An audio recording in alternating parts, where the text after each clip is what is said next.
सोनिहाल।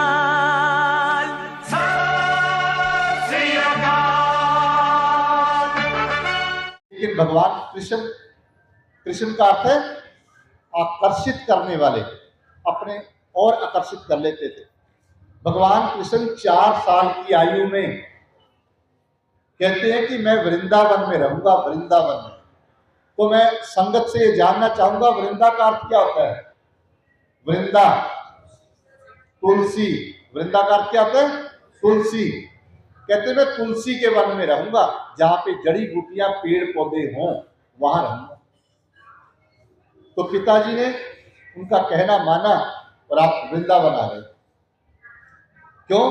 क्योंकि वहां गाय के चरने के लिए बहुत सुंदर जड़ी बूटियां और फल फूल थे।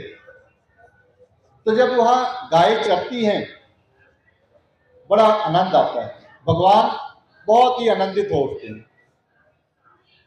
उनके आनंद की एक कथा कबीर जी ने अपनी वाणी में लिखी, जो गुरु ग्रंथ साहब में दर्ज है। कहते हैं, आस पास घन तुलसी का, बिरवा माज बनारस गांव रे, कुहा का स्वरूप देख द्वारण, मोको छोड़ न आओ न जाओ रे। कहते हैं, भगवान कृष्ण जब वृंदावन में बैठ के बांसुरी बजाते हैं, माज राग गाते हैं, तो इतना आनंद आता है कि द्वारण कहती है, हे प्रभु, ना मुझे जाने देना और ना आप जाना। वृंदावन मन हर्न मनोहर, कृष्ण चरावत गांव रे। क्या जब श्री कृष्ण भगवान वृंदावन में गायें चराते हैं तो बहुत ही आनंद आता है, मन उस प्रभु से जुड़ जाता है। अब जो मैं आपसे कहना चाहता हूं, ये कहना चाहता हूं कि हमारे सनातन ने कहा, अगर भगवान को मिलना है, अगर जीवन को धन्य करना है, तो आपको जड़ी बूटियां और पेड़ पौधे लगाने होंगे, पेड़ पौधों से प्यार करना होगा। जो पेड़ पौधे नहीं लगाएगा, पेड़ पौधों से प्यार नहीं करेगा, तो उसका जीवन कभी भी सुखदायी नहीं हो सकता। ऐसा हमारे धर्म ग्रंथ कहते हैं। आपको एक उदाहरण देना चाहूंगा श्री कृष्ण भगवान का। जब इंद्र की पूजा करने की बात आई, तो भगवान ने किसकी पूजा की? गोवर्धन की। पूछा क्यों करें गोवर्धन की पूजा? भगवान कृष्ण कहते हैं, गोवर्धन पे जड़ी बूटियां हैं, पेड़ पौधे हैं, वहां गाय चरती है, तो हमें अमृत जैसा दूध देती है, इसलिए हमें गोवर्धन की पूजा करनी है। लेकिन आज दुख की बात है, हम गोवर्धन की पूजा परिक्रमा तो करते हैं, लेकिन गोवर्धन पे भी हमने जड़ी बूटियां नहीं रहने। इसी प्रकार राम भगवान आए, राम भगवान ने हमें जंगल लगाने सिखाए। दंडक वन किसने लगाया था? भगवान राम जी के परदादा ने दंडक वन लगाया, जिसमें ऋषि मुनि बैठ के भक्ति करते थे। भगवान राम वनवास गए तो कहां पे रहे? पंचवटी। हमें उन 5 पेड़ों के नाम भी आज याद नहीं है, कौन कौन से पेड़ थे। हमें अपनी संस्कृति से जुड़ना होगा। अगर हम नई जानकारी लेंगे ना, तो कभी भी धन्य नहीं हो सकते हम। वो 5 पेड़ कौन कौन से थे नहीं पता है। मैं चाहूंगा कि आप सबको पता होना चाहिए। अगर वो 5 पेड़ का भी पता लग गया ना, तो आपके पास कोई रोग नहीं आ सकता। माता सीता जब रावण की कैद में थी, रावण ने पूछा, आप कहां रहना पसंद करेंगी? तो माता ने कहां रहना पसंद किया? अशोक वाटिका, अशोक, क्योंकि वहां पे कोई शोक नहीं, कोई चिंता नहीं रह सकती। क्योंकि भगवान से दूर रहने पर माता को चिंता होती है, और चिंता में शरीर खत्म हो जाता है। इसलिए माता कहाँ रही? अशोक वाटिका। लक्ष्मण जब मूर्छित हुए, तो हनुमान जी महाराज ताजी जड़ी बूटी लेके आए, रस, जो हमने बात की ना, रस। जैसे ही रस निचोड़ के लक्ष्मण के मुंह में डाला, लक्ष्मण सुरजीत हो गया।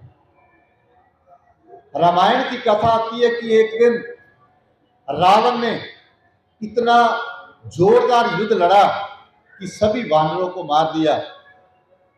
तो भगवान राम ने आराधना की, वर्षा हुई। किसकी वर्षा हुई, कोई बता सकता है? कौन सी जड़ी बूटी आई थी तब? गिलोय। कौन सी बूटी? गिलोय। गिलोय की वर्षा हुई, सभी वानर फिर जीवित हो गए। लेकिन क्या हमारा विश्वास है आज गिलोय में? क्या हमारा विश्वास है तुलसी में? आज साइंस जब सिद्ध करती है तो हम कहते हैं हाँ जी ये बहुत अच्छी है। लेकिन भगवान कृष्ण हमें सभी ज्ञान और विज्ञान की बातें बता के गए। आपने क्या लिखा? इदम तूते विहूतमम प्रवक्ष्यामि अंस्वे ज्ञानम विज्ञान सहितम यत यात्वा मोक्षे सुभात। कहते मैं जो भी आपको बताऊंगा, भगवान कृष्ण कहते ज्ञान और विज्ञान से बताऊंगा, जिसे जानकर आपके सामने कोई भी दुख नहीं ठहर सकता। अगर वो जंगल में पेड़ पौधों के पास रहते थे, जड़ी बूटियों के पास रहते थे, तभी भगवान राम और भगवान कृष्ण जैसा कोई शारीरिक शक्ति वाला व्यक्ति दुनिया में नहीं हुआ। हमें भी वो चाहते थे कि हम भी उन जैसे बने, लेकिन हम उनकी शिक्षाओं को अपने जीवन में लागू नहीं करते। आप जिस प्रकार प्रेम और प्यार का परिचय दे रहे हैं, अनुशासन का, आपको एक बहुत गहरा शब्द श्री गुरु ग्रंथ साहब से मैं सुनाना चाहूंगा। गुरु ग्रंथ साहब में लिखा है, धन धन ओ राम बेन बाजय। हमें सबसे पहले क्या पुकारना है? ओम। कहां बज रहा है? आनंद शब्द हमारे 10वें में शिव नेत्र पे। ये सबसे बड़ी बात है। धन धन ओ राम बेन बाजय, मधुर मधुर तो न अनहद गाजय। धन धन ओ मेघा रोमावली, धन धन कृष्ण ओडे कामली। धन धन माता देवकी, जय ग्रह मैया कमलापति। कहते कि हे माता देवकी आप धन्य हो, जिसके घर में कौन आ गए? कमलापति भगवान विष्णु, भगवान कृष्ण आए ना। फिर कहते हैं धन धन ओ वन खंड वृंदावना, जह खेले श्री नारायणा। कहते वो वृंदावन भी धन है, क्यों? वहां पे खुद नारायण आके खेल रहे हैं। अंत में देखिए क्या कहते हैं, बेन बजावे। कहते क्या करते हैं कृष्ण भगवान? हमें उपदेश करते हैं कि अंदर से बीना बजाओ, बांसुरी बजाओ, अंदर की बांसुरी सुनो। बेन बजावे, ये सबसे बड़ा मार्ग है आत्मा को परमात्मा से मिलाने का, संगम है ये। इसको कहा गया संगम। जब भगवान की आवाज सुनेंगे, तीनों नदियां इकट्ठी होंगी, तो यहाँ 10वें में शिव नेत्र पे हमारा ध्यान जब आएगा तो हमें वहां परमात्मा की आवाज सुनाई देगी। बेन बजावे गो धन चरे, नामे का स्वामी आनंद करे। कहते आनंद कब आएगा जीवन का? जब हम गाय माता से जुड़ेंगे और अंदर से ओम से जुड़ेंगे, आनंद नाद से जुड़ेंगे। भगवान कृष्ण ने जब ये ज्ञान हमें दिया, आपने कहा कि ये ज्ञान वेदों शास्त्रों का ज्ञान है। ये ज्ञान चारों वेदों ने दिया है। क्या लिखते हैं भगवान? त्रय गुण विश्व वेदा। कहते जितने भी आप वेद शास्त्र पढ़ेंगे उनमें कितने गुणों के बारे में बताया? 3 गुणों के बारे में। त्रय गुण विश्व वेदा, निष्त्रय गुण भव अर्जुन। हे अर्जुन, इन तीनों गुणों से ऊपर उठ ताकि भवसागर से पार हुआ जा सके। यही बात गुरु नानक देव महाराज कहते हैं, त्रय गुणा के रहे न्यारा, सो गुरमुख शोभा पाएंगे। कहता है अगर शोभा लेनी है ना, इन तीनों गुणों को समझ के इनसे ऊपर उठ जाओ। तो वो समझाने आए हमें भगवान राम, भगवान कृष्ण और श्री गुरु नानक देव महाराज। वाणी में शब्द है, सतयुग तय माणियो छलियो बल बावन पायो।